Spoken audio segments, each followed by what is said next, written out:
So I'm trying to get started on taking all this off. So to do that, I'm gonna take this wheel off along with the fender liners. This was such a pain because there was a strip lug nut. As you can see, that was so bad. I thought I was just gonna have to fucking take this off. I think it was spinning. But here's the lug nut. Look at that. How the hell would someone put this on? That's BS. Anyways, the other side is good. This is the only one that was bad, but I got that out of the way. If you've been here for a while, you would know that in my one car, the Nitro, I actually cut the whole rim off just because of this. But luckily, we didn't have to do it with this one. Okay, so I just took off both the fender liners on each side. As you can tell, these lug nuts, or should I say lug studs, they're all good.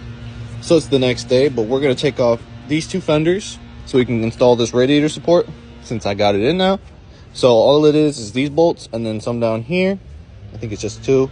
And then I think there's one up here and one down here. So let's get started. Okay, so I got the fender out. Apparently there was a bolt right here and one more right here. And I think my radiator just came in. I was right. Okay, just got both the fenders out.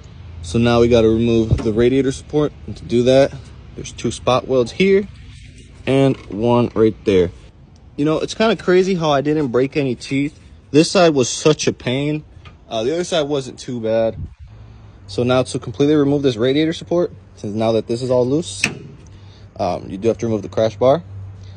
But I think I'm only going to remove the top piece because I think you do have to weld or take off some welds for the bottom.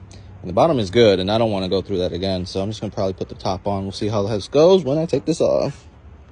So the crash bar is out now.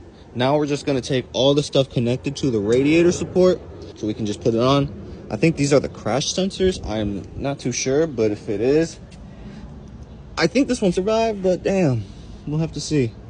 But yeah, let's get started. Like I said, the radiator did come in. I'm just waiting on the condenser now.